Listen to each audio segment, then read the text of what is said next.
ವಿದೇಶ ಪ್ರಯಾಣ ಕೂಡ ನಾವು ಇದರಲ್ಲಿ ನೋಡ್ಬೋದು.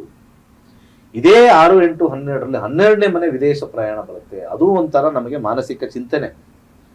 ಈಗ ನಾವು ಯಾವ್ದಾರ ಒಂದು ಟ್ರಿಪ್ಗೆ ಹೋಗ್ಬೇಕು ಅಂದ್ರೆ ಬಹಳ ಖುಷಿ.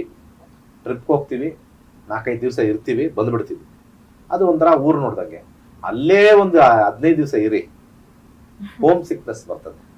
ಹಾಗೆ ಯಾರ್ಯಾರು ವಿದೇಶಕ್ಕೆ ಹೋಗಿದ್ದಾರೆ ಚೆನ್ನಾಗಿದ್ದಾರೆ ಅಂತೆಲ್ಲ ಹೇಳ್ತಾರಲ್ಲ, ಯಾವಾಗಲೂ ಕೂಡ ಅವರು ಮಾನಸಿಕವಾಗಿ ಸ್ವಲ್ಪ ಎಲ್ಲಿ ಹುಟ್ಟು ಬೆಳೆದಿರ್ತಾರೋ ಅಲ್ಲಿ ಆಸಕ್ತಿ, ಅಲ್ಲಿ ಆಸೆ ಆಕಾಂಕ್ಷೆಗಳು ಬಹುತೇಕ ಹೆಚ್ಚಾಗಿರ್ತಕ್ಕಂಥದ್ದು ಇಲ್ಲಿ ನಾವು ಟ್ರಾವೆಲ್ ನೋಡ್ತೀವಿ. ಯಾರ್ಯಾರು ಟ್ರಾವೆಲ್ ಹೋಗ್ಬೇಕು ಮಾಡಬೇಕು ಅಂದಾಗ ಅವಾಗ 3ನೇ ಮನೆ, 9ನೇ ಮನೆ, 12ನೇ ಮನೆ ನಾವು ಜಾತಕದಲ್ಲಿ ದಶಾದಲ್ಲಿ ಇಂಡಿಕೇಶನ್ ಮಾಡುತ್ತೆ. ಭುಕ್ತಿ ಅಂತರ್ಭುಕ್ತಿಲಿ ನಾವು ನೋಡ್ತೀವಿ. ಟ್ರಾವೆಲ್ ಕೂಡ ನಾವು ಕಲಿಬಹುದು. ತುಂಬಾ ಜನಕ್ಕೆ ಆ 3, 9, 12 ಬರದೇ ಇದ್ದಾಗ ವಿದೇಶಕ್ಕೆ ಅಪ್ಲೈ ಮಾಡ್ತಾ ಇದೀವಿ, ಅಲ್ಲಿ ಓದಕ್ಕೆ ಅಪ್ಲೈ ಮಾಡ್ತಾ ಇದೀವಿ, ಜಾಬ್ಗೆ ಅಪ್ಲೈ ಮಾಡ್ತಾ ಇದೀವಿ, ಅಥವಾ ನಮ್ಮ ಕಂಪನಿಯಿಂದ ಕಳಿಸ್ತಾರೆ ಅಂತ ವೆಯ್ಟ್ ಮಾಡ್ತಾ ಇದೀವಿ, ಅದು ಆಗ್ತಾ ಇಲ್ಲ ಅಂತಂದಾಗ 12 ಬಂದಿರಲ್ಲ, 9 ಬಂದಿರಲ್ಲ.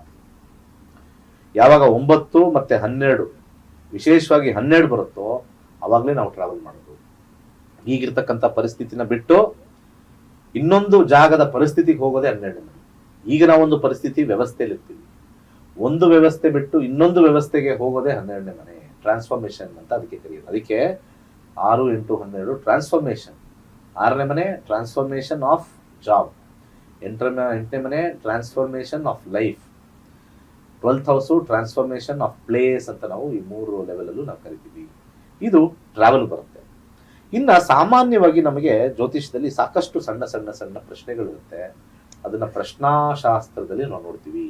ಏನ್ ನೋಡ್ತೀವಪ್ಪ ಪ್ರಶ್ನಾಶಾಸ್ತ್ರದಲ್ಲಿ ಅಂದ್ರೆ, ಇವಾಗ ಫಾರ್ ಎಕ್ಸಾಂಪಲ್ ಯಾವುದೋ ಒಂದು ಸೈಟ್ ತೊಗೊಳಕ್ ಹೋಗ್ತೀವಿ, 2 ಕಡೆ ನೋಡಿರ್ತೀವಿ. 2 ಕಡೆನೂ ನಮಗೆ ಇಷ್ಟ ಆಗಿದೆ, ಹೆಚ್ಚು ಕಮ್ಮಿ ನಮ್ಗೆ ಓಕೆ, ನಮ್ಗೆ ಅನುಕೂಲ ಅಂತ. ನಮ್ಮ ಜಾತಕದಲ್ಲಿ ಏನ್ ಮಾಡುತ್ತೆ, ಗ್ರಹಗಳು ನಮಗೆ ಇನ್ನೂ ಅನುಕೂಲವಾಗಿ ಮಾಡ್ಕೊಡಕ್ಕೆ ಪ್ರಶ್ನಾಶಾಸ್ತ್ರದಲ್ಲಿ 2ಕ್ಕೂ ಒಂದು ಪ್ರಶ್ನೆ ಹಾಕ್ತೀವಿ. ಈ ಕಡೆ ಹೋಗ್ಬೇಕಾ, ಆ ಕಡೆ ಹೋಗ್ಬೇಕಾ ಅಂತ.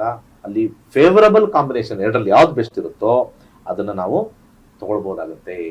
ಸೊ ಈ ರೀತಿಯಾಗಿರ್ತಕ್ಕಂಥ ಒಂದು ವಿಚಾರವನ್ನ ನಾವು ಅಲ್ಲಿ ತಗೊಳ್ಬಹುದು.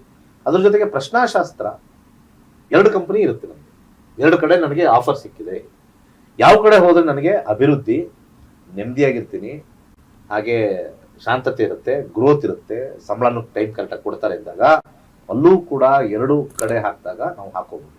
ಪ್ರಶ್ನಾಶಾಸ್ತ್ರದಲ್ಲಿ ಸ್ಕೂಲು ಅಥವಾ ಕಾಲೇಜು 4 ಸ್ಕೂಲ್ ಸಿಕ್ಕಿದೆ, ಅಥವಾ 3 ಸ್ಕೂಲ್ ಸಿಕ್ಕಿದೆ, ಅಥವಾ 3 ಕಾಲೇಜ್ ಸಿಕ್ಕಿದೆ.